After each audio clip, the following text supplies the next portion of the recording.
Estamos ya en nuestro tiempo de tertulia política, este tiempo que todos los viernes dedicamos a analizar distintos temas de actualidad que seguro van a ser motivo de comentario, de debate con nuestros invitados de hoy viernes, a quienes ya paso a saludar. José Luis de Arce, buenos días, bienvenido. ¿Qué tal? Muy buenos días, Vicente. ¿Cómo estamos, José Bien, Luis? bien.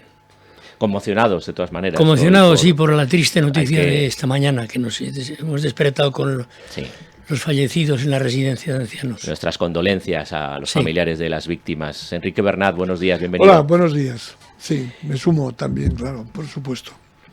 Bueno, hay muchos temas, algunos de, como diría el tópico y el clásico, de rabiosa actualidad encima de la mesa que vamos a comentar con vosotros, con José Luis y con Enrique.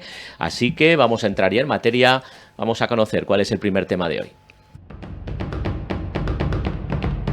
Comienzan a conocerse los primeros nombramientos de Trump para su gobierno y los nombres no auguran buenos tiempos en las relaciones con Europa. ABC. Trump elige a una defensora de Rusia para dirigir la inteligencia de Estados Unidos. El País. Marco Rubio confirmado como secretario de Estado, duro con China, pro-israelí y contrario a la ayuda a Ucrania. elsaltodiario.com. Trump elige como embajador en Israel a un sionista cristiano que defiende la anexión de Gaza. Heraldo. Trump elige a un presentador de televisión como jefe del Pentágono. ABC. Del plató al Pentágono, el secretario de Defensa de Trump despierta dudas y críticas. France 24. Entre conflictos de intereses y falta de experiencia, lo que señalan algunos nombramientos de Trump. ¿Qué indican estos nombramientos? ¿No hay en las filas republicanas personas con más experiencia o con perfil menos conflictivo? Lo analizamos con nuestros invitados.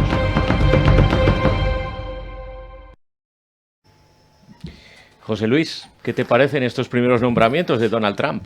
Pues hombre, un panorama, yo diría sombrío, ¿no? Y que en cierto modo, como un periodista, creo que norteamericano, ha escrito, da miedo ver que un gobierno se forma con gente de esta calaña, porque no se puede decir otra cosa, ¿verdad? Empezando por el propio amigo íntimo de Trump, que es este señor de las Teslas y de los satélites artificiales. Elon Musk, exacto. Yo los demás no me los conozco bien todavía porque, en fin, aunque ya se han publicado en la prensa y por ahí, ha habido poco tiempo para retenerlos y sobre todo para poder profundizar más allá de lo que los titulares de la prensa nos dicen, que ya es bastante con los enunciados que hemos visto hace un momento, ¿no? Es decir, yo diría que para mí por lo menos mucha preocupación y mucha incógnita, incertidumbre sobre cómo va a desarrollarse todo esto. Y me queda únicamente un pequeño apunte, por decirlo así, de esperanza, porque yo creo que cuando un gobernante se sienta de verdad ante la mesa de su trabajo y se rodea de los 4, 5 o más colaboradores que tiene alrededor, pues uno siente un poco lo que es eso que llaman el peso de la púrpura, es decir, cómo el poder de alguna manera te hace tocar tierra, meterte en la realidad. Y a lo mejor todas esas cosas que uno tenía pensadas o previstas o predicadas de mala manera, pues resulta que hay que atemperarlas un poco en la medida en que la silla del poder te lo aconseja, ¿no? Y creo que por ahí pueden ir también algunos tiros. Habrá que ver qué pasará después de que efectivamente tome el poder el día que le corresponda, creo que es el 20 de enero, ¿no? Cuando ocupe de verdad la presidencia de Estados Unidos. Qué primeros actos ejecutivos verdaderamente se desprenden de su mandato. Y entonces es cuando empezaremos a poder ver y juzgar objetivamente un poco lo que está pasando. Pero de momento, preocupación y miedo. Y más un personaje como Donald Trump, que ya tenemos la experiencia de 4 años de gobierno. Y coincide un poquito, José Luis, a veces es más las formas, lo que dice, y le hemos escuchado sus diatribas en la campaña, y luego lo que puede llegar a hacer. Pero en cualquier caso, Enrique, ¿qué es lo que más te preocupa de estos nombramientos? Bueno, yo estoy de acuerdo con lo que estáis diciendo. Me planteo, es que, bueno, fijaros, bueno, el propio Trump se ha autodefinido a sí mismo en la campaña electoral como que iba a ser la máquina de la venganza. Es que eso es aterrador, ¿no? También lo tengo aquí apuntado. Guillotinador en jefe voy a ser. Claro, entonces, fíjense, o fijaros, a qué personas han nombrado. Uno de ellos, Matt Gaetz. Matt Gaetz es un representante de Florencia, que tiene fundamentalmente como objetivo, bueno, ya veremos si efectivamente logran nombrarlo, porque hay sectores de su propio Partido Republicano que están intentando frenar ese nombramiento, pero él va a ser, la idea que tiene Trump es ponerlo al frente del Departamento de Justicia, fiscal general, que son las dos cosas, ahí van unidas en los Estados Unidos. No hablemos de Elon Musk, que bueno, las cosas que ha dicho, dice, me voy a poner a temblar al Estado. Voy a poder. Y luego otro que yo quiero citar, porque las reminiscencias que nos trae a todos nosotros, que es Robert Kennedy, el sobrino, y que se va a hacer cargo de las cuestiones relacionadas con la sanidad. Claro, todo esto, ¿qué produce? Miedo. Pero yo, más que confiar en lo que tú dices, José Luis, es decir, que reflexione y que, bueno, que se le imponga, ¿no?, el oficio, ¿no? Yo más tengo confianza en que funcionen las estructuras del Estado. Por ejemplo, en el propio Partido Republicano está habiendo una oposición, acabo de comentároslo, al nombramiento de Matt Gaetz, ¿no? McCain, que es el presidente, como sabéis, es el que lleva la Cámara de Representantes, se opone frontalmente a este nombramiento. Con ellos está oponiendo al propio Trump. Es verdad que tiene mayoría en el Senado, que tiene mayoría en el Tribunal Supremo, que tiene mayoría también en la Cámara de Representantes, pero yo creo que las instituciones americanas lo que tienen es historia. Es que son instituciones que vienen funcionando desde finales, desde el último tercio del siglo XVIII. Y acabo. Yo he leído en algún sitio, en fin, quizá estas cosas tendrían que tener un poco más de base, pero el temor de las Fuerzas Armadas americanas, que estaban en clara oposición a la candidatura de Trump. Entonces, este asunto yo creo que frenará, ¿no? Es decir, todo no se acaba en el Senado y la Cámara de Representantes, que es muy importante, no cabe duda, pero hay estados, el funcionamiento de los estados, es un estado federal, ya veremos hasta dónde puede llegar, ¿no? José Luis. Yo voy a empalmar un poco lo que acabas de decir, Enrique, sobre las Fuerzas Armadas, efectivamente. Yo creo que hay un trasfondo también aquí en todo esto, y es el siguiente. Hay unos informes del Instituto de Estudios Estratégicos que dice que Estados Unidos dejaría de ser la primera potencia mundial, de seguir todas las cosas como están, en 10, 15 años, y que sería superado militarmente hablando por China. Entonces, esta preocupación de mantener la hegemonía militar, el poderío militar primero del mundo en manos de Estados Unidos, de alguna forma le obliga a Trump a decir eso de voy a hacer América más grande, por no decir voy a hacer América más fuerte, que en realidad en el fondo es lo que está queriendo decir. Y en ese sentido, yo creo que si Trump, que parece que lo va a hacer, alimenta a la industria militar de alguna forma, estará satisfaciendo ese segmento de la sociedad militar que de alguna manera puede tener hoy alguna clase de oposición. Yo creo que también hay que analizar por esa línea la actuación del presidente nuevo, me parece a mí. Sí, es que las cosas, hay, digamos, la complejidad en el mundo actual, económico, político, etcétera, es muy evidente. Aquí en España en estos momentos estamos viviendo una cosa simple de pegarse el uno al otro, pero la vida es mucho más compleja. Por ejemplo, ¿cómo va a afectar la actitud que tenga con Europa? Pero la actitud que tenga con Europa el presidente Trump va a tener mucho que ver con su principal preocupación estratégica, que tú lo has apuntado, es China, que es el Océano Pacífico y el Índico. Y eso también a los europeos nos va a dar posibilidades de juego. Sí, claro, si sabemos unirnos, ¿eh? Y no hacer las barbaridades que acaban de hacer ahora el Feijóo y los demás. Si los europeos sabemos aprovechar esta circunstancia, esas cuestiones de este tipo nos pueden venir bastante bien. De hecho, desde las instituciones europeas, la primera reacción que ha habido a que Donald Trump sea de nuevo presidente de Estados Unidos es que pueda ser precisamente un revulsivo para Europa, que supusiera una especie de, viniendo lo que puede venir del otro lado del Océano Atlántico. Esto es lo que los dirigentes europeos han dicho. Vamos a ver si ahora aprovechamos, porque el papel de Europa en el mundo globalizado, multipolar, no sé qué pensáis, pero ha descendido bastante. Europa necesita estimularse para estamos hablando de Estados Unidos, de China, de los países emergentes, de los BRICS. Ayer precisamente, Enrique, tuve ocasión de comer con un colega tuyo, fue ministro de la presidencia del gobierno, un gran socialista, Ramón Jáuregui, claro. Y escuché sus palabras advirtiendo de que tanto en España, por supuesto, como en Europa, él habló de que si no llegan los consensos, ni España ni Europa va a ninguna parte. Y tenía mucha razón. Es decir, el momento de Europa, de España y Europa, por supuesto, es unirse verdaderamente, consolidar el proyecto europeo, que está un poco dejado de la mano de Dios.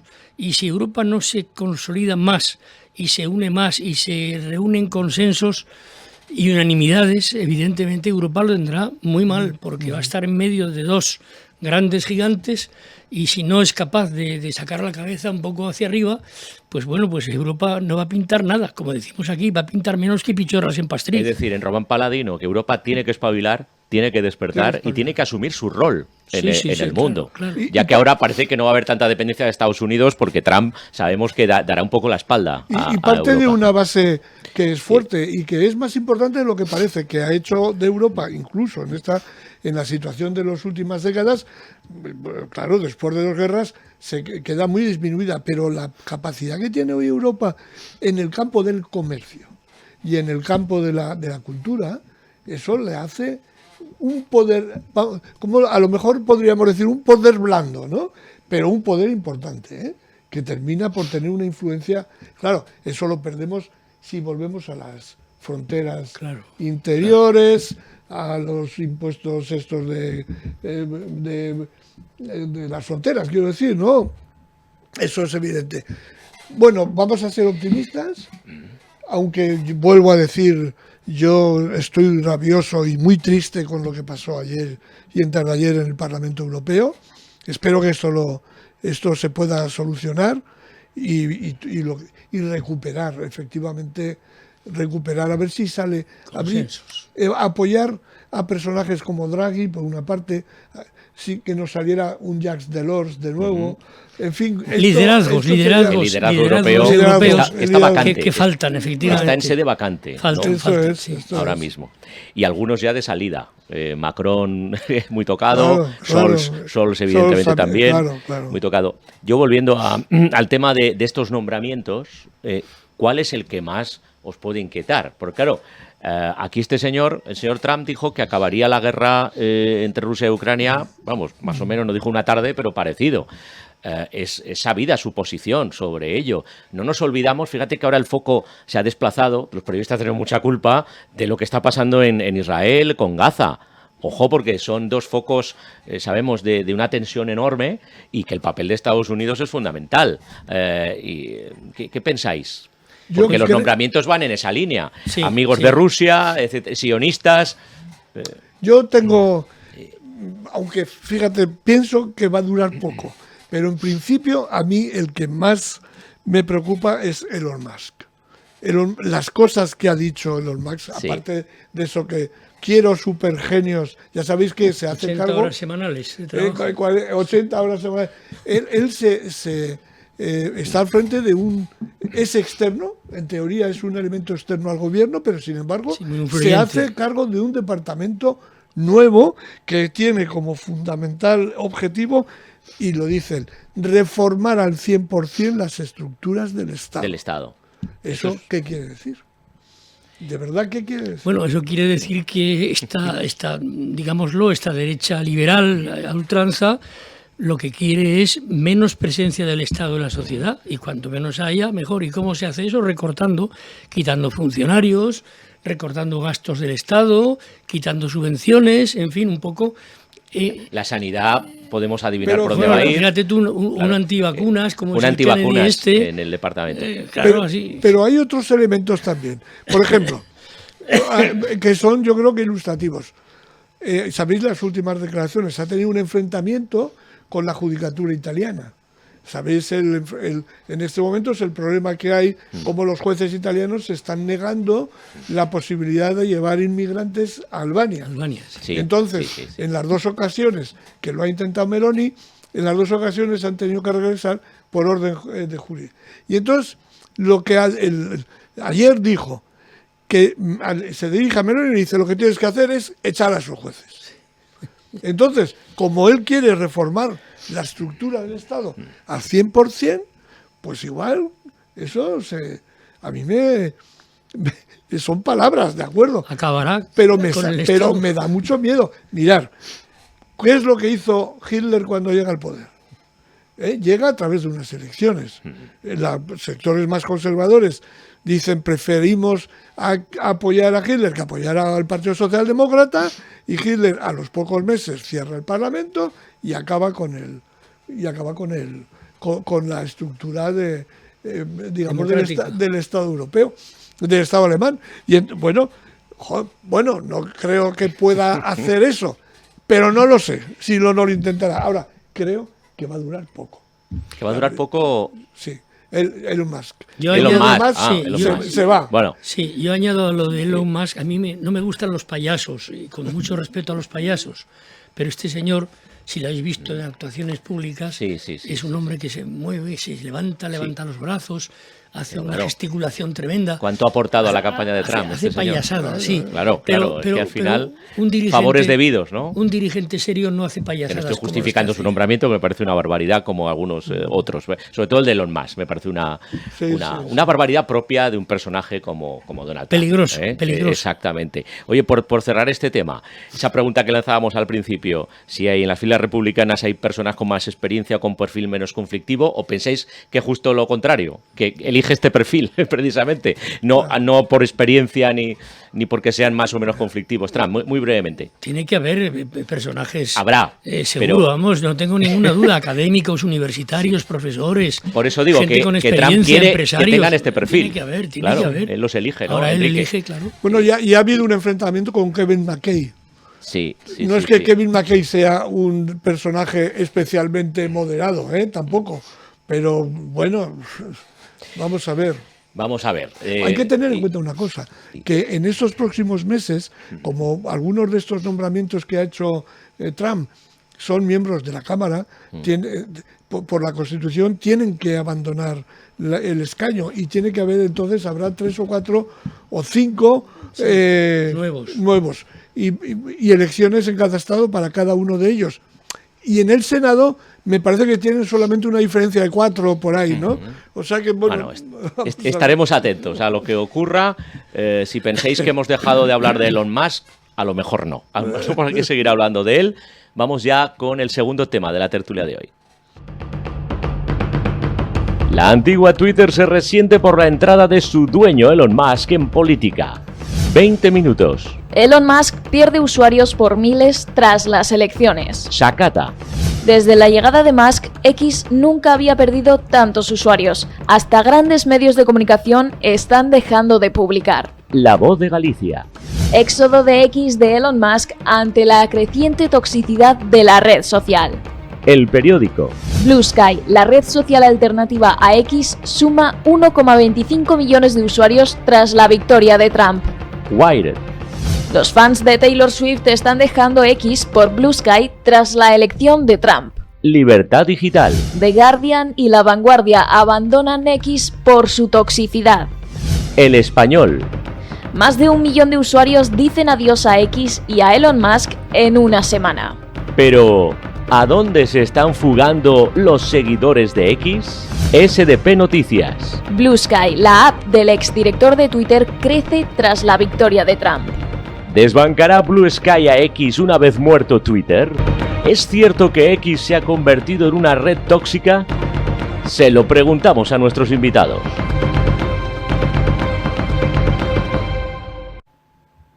Pues ahí quedan las preguntas. Si X es una red tóxica, desbandada general de la antigua Twitter. José Luis. Bueno, yo no soy un especialista en redes sociales y de hecho yo no participo prácticamente en ninguna, no me gustan.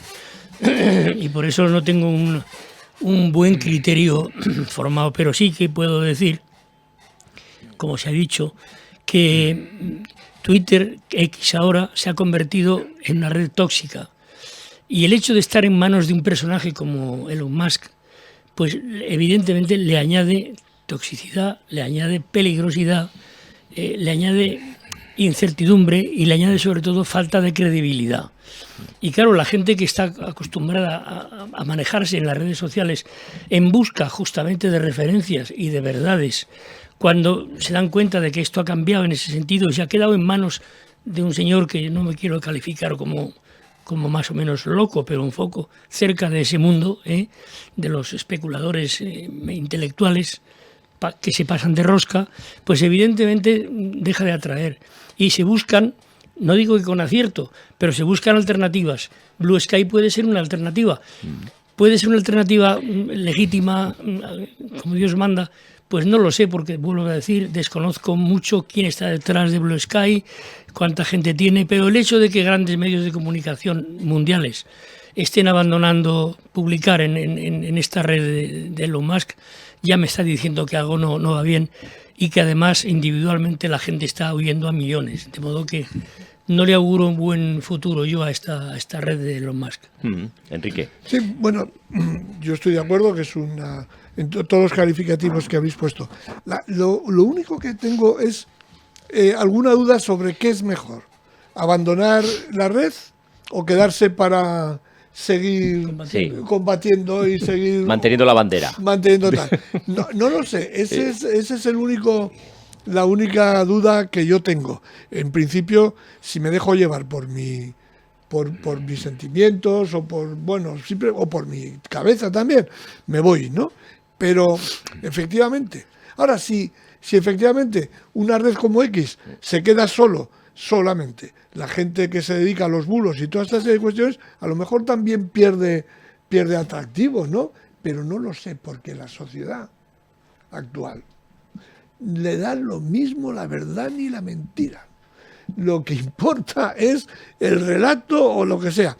Y dicho una cosa para finalizar, yo soy lector del Heraldo, del País y de La Vanguardia. No sé nada que... Claro, que ya están... Bueno, desde ayer esta casa Antena Aragón también está en Blue Sky. O sea que también... pues por muy eso bien. os digo que... Yo no sabía de su existencia, no sabía. No, yo tampoco, no conocía. El antiguo director de Twitter, quiero sí, decir, pero sí. ante lo que se ha convertido... Yo soy usuario de la antigua Twitter, de X, y doy fe de esa toxicidad. Antes, a micrófono cerrado, os decía que a veces me provoca náuseas ver lo que se ve allí. Y evidentemente mucha gente ante esta situación y ante la colocación de Elon Musk en un alto cargo del gobierno norteamericano, pues han dicho, oye, pies para que os quiero, ¿no? De todas maneras, el tema de las redes sociales, por cerrar este tema, es un tema delicado, porque al final seguimos como empezamos. El anonimato hace que mucha gente vomite muchas cosas en redes sociales que sabiéndose su nombre no dirían. Y están los bots, están los partidos políticos, por cierto, no sé qué os parece, que utilizan las redes de una manera un tanto espuria, ¿no? También para difundir bulos. Yo no entiendo tampoco a gente que tiene representación importante en el Estado, en las instituciones públicas, periodistas, etcétera. Que es a otro sitio, ¿no? Ahí, ¿no? Bueno, nosotros vamos a ir a otro tema, porque iba a decir que vamos a aterrizar en España, hombre, el tema de la red social es global, pero vamos al tercer tema de nuestra tertulia de hoy, que tiene mucha miga. El gobierno de Sánchez planea subir los impuestos a la sanidad privada. El Mundo. La subida de impuestos a los seguros privados de salud dispara un 8% la cuota que pagan el 25% de los españoles. El Español. Sánchez asume el programa de Sumar, acepta que 12,4 millones de usuarios de la sanidad privada paguen más impuestos. ¿Y cómo puede afectarnos a todos? El Confidencial. El impuesto a los seguros de salud elevaría la tensión con la sanidad pública. La Razón. Las aseguradoras alertan del peligro de que el gobierno consiga gravar los seguros de salud privados. OK Diario. Las aseguradoras alucinan con el hachazo fiscal de Sánchez. Colapsará la sanidad pública. A esto se suman los problemas con Muface, El Periódico. El trasvase de los mutualistas de Muface a la Seguridad Social sobrecargará aún más este servicio. ¿Puede esta decisión del gobierno alargar aún más las listas de espera de la sanidad pública? ¿Hay necesidad de subir el IVA a la privada o es una decisión ideológica? ¿Pueden convivir la sanidad pública y la privada o solo puede quedar una de ellas? Se lo preguntamos a nuestros invitados. Bueno, empezad por donde queráis. Enrique, quiero decir por donde queráis. Tema de impuestos, lo de Muface que también me preocupa mucho. Bueno, yo soy de Muface, pero como desde el primer momento, antes estábamos hablando, antes de salir aquí, cómo había entrado yo en la cocina a través de Arguiñano. ¿En qué periodo, en qué momento? Pues cuando aprobé esas oposiciones, cogí y me fui, me hicieron Muface, sí, pero tuve la oportunidad de elegir y me fui a la sanidad pública. Yo soy un defensor de la sanidad pública, pero a 100%. Primero tengo que decir que no es que vayan a subir el impuesto del impuesto a la sanidad privada. Es que la sanidad privada, la actividad privada comercial, estaba exenta de pagar el impuesto del IVA, que es distinto. Por lo tanto, esa es la primera puntualización. La segunda puntualización es que ya veremos si el gobierno puede sacar este objetivo, porque se está negociando en la comisión, ¿verdad? Y hay distintas posiciones dentro de la mayoría. Ya lo veremos si es así. Pero a mí me gustaría enfrentarme a este problema, pues enfrentándome al problema en general de la sanidad. Cuando se habla de que van a tener que pagar IVA, la sanidad privada, ¿a quién va a perjudicar fundamentalmente? ¿A perjudicar? Mira, ¿pagar impuestos es algo tan negativo? Pagar impuestos es básico en la cultura occidental europea. Sin impuestos no avanzamos. Y si a mí, porque fijaros que esta subida, que se le llama así, esta necesidad de que aporte el negocio privado de la sanidad, que aporte parte de sus beneficios, que los aporte al Estado, es una decisión que está al unísono. No solamente se toma con la sanidad, se toma con el pago o el aumento del IVA, en este caso sí, por ejemplo, a las actividades de la banca, por una parte. También se le sube los impuestos o se le sube lo que tiene que pagar de IVA a todas aquellas actividades de lujo. Por ejemplo, comprar un gran automóvil, un yate, todo esto, a los pisos de turismo. Es el mismo conjunto va todo unido, ¿no? ¿Qué es, por lo tanto? Fundamentalmente, que paguen más los que más tienen. Y ahí tengo que decir una cosa. En estos momentos, si nos tenemos que enfrentar al problema de la sanidad de forma global, vamos a tener en cuenta la depauperación que ha habido de la sanidad pública en detrimento de la pública y en favor de la privada. Podemos hablar más, porque yo sé que vais a defender cosas distintas, bueno, pero ya seguimos hablando. José Luis. Bueno, es un hecho que en este momento la sanidad pública española está en un momento de crisis. Solo basta leer todos los días los periódicos y decir, aquí faltan médicos, aquí no hay oncólogos, aquí no están los pediatras, las listas de espera son tan largas. Es decir, hay un cierto colapso, o al menos en apariencia no lo están vendiendo así. Puede que sea un bulo, pero yo no creo que sea un bulo. Esto lo advirtió Javier Lambán, siendo presidente del Gobierno de Aragón, que estábamos cerca del colapso sanitario. Efectivamente, eso es la impresión que uno tiene cuando se acerca a estudiar y a ver cómo está funcionando la sanidad pública española. Bien, en ese sentido, si ahora, por una parte, añadimos que creo que acabará ocurriendo así, la población que está cubierta por Muface, que son 1,5 millones de funcionarios con sus familias, ¿no? Pero muchos están como yo, ¿eh? Sí, sí, bien, pero no dejará de haber cientos de miles, seguramente. Bien. Y si además de eso añadimos el flujo que puede producirse como consecuencia de la gente que huya del pago de impuestos, y es que se sube finalmente ese impuesto a las pólizas de sanidad privada, pues evidentemente ese colapso que hoy existe va a verse inundado por dos corrientes nuevas. Gente que procede de Muface, más la gente que prefiera dejar de pagar X lo que sea, por lo que sea, y volver a acudir a la sanidad pública, lo cual crearía un verdadero problema de saturación y de imposibilidad de hacer frente a lo que nos vendría encima. A mí es lo que me preocupa, ¿eh? Por otra parte, el gravar la sanidad privada, a mí no me parece mal del todo, pero creo que antes, si se trata de recaudar impuestos, hay, como tú has señalado también, muchas cosas donde meter la mano. El tabaco, el alcohol, el vicio. El tabaco también lo van a subir. Sí, bueno, ya he visto. Van en el mismo paquete. Sí, bueno, pues ahí está. Es decir, que hay una serie de sectores todavía en la sociedad que admiten y que requieren un mayor esfuerzo fiscal de quien usa ese tipo de actividades, ¿no? Yo empezaría por reforzar. ¿Cuánto cuesta un paquete de tabaco en Inglaterra o en Estocolmo?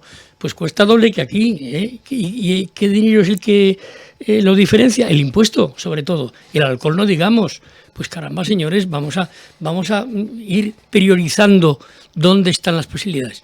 ¿Que esto quiere decir que yo esté en contra de que se ponga un impuesto a las pólizas de sanidad, al igual que están las pólizas de seguros de coches o de vivienda o de decesos?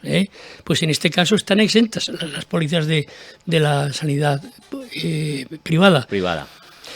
Bueno, se podría pensar en un impuesto gradual, progresivo, que se vaya poco a poco poniendo en marcha. Es decir, hay muchas fórmulas, pero creo que hay que tener sobre todo en cuenta que no podemos perjudicar gravemente el complejo de la actual situación sanitaria española, pública. La pregunta que nos estamos haciendo todos, porque este es un debate eterno, sanidad pública, sanidad privada, cuando gobierna la izquierda, cuando gobierna la derecha, con esos mantras, ¿consideráis que es poco probable, no imposible, llegar algún día a algún consenso entre los grandes partidos para... Lo estamos viendo en Aragón, también, para llegar a acuerdos y que no se ideologice tanto la sanidad? Pero vamos a ver, es que esa pregunta concuerda un poco con el argumento tuyo del principio. ¿Cómo está la sanidad pública? ¿Y por qué está así la sanidad pública? La sanidad pública... Mira, recordar, por ejemplo, las reformas que en sanidad pública hizo, que se empezó a hacer en los años 80 y tantos. Con Felipe González, con aquel gobierno, que básicamente yo creo que con pasa más el tiempo, uno se da cuenta que la entrada en el mercado común nos dio muchas posibilidades de dinero, etcétera, que se pudieron invertir en muchas cosas.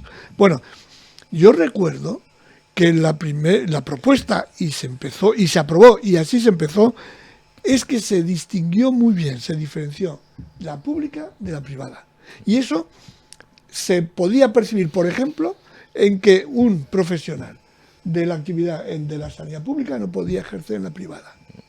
Esto, poco a poco, estoy poniendo este caso, pero podríamos hablar de otros factores. Lo que ha ocurrido hasta ahora no ha sido que cuando ha gobernado un gobierno de izquierdas se ha hecho más hincapié en la pública y cuando de derechas en la privada. No, yo creo que el camino ha sido siempre, con unos y con otros, aumentar la presencia de la privada en perjuicio... ¿También con la izquierda? Sí, también.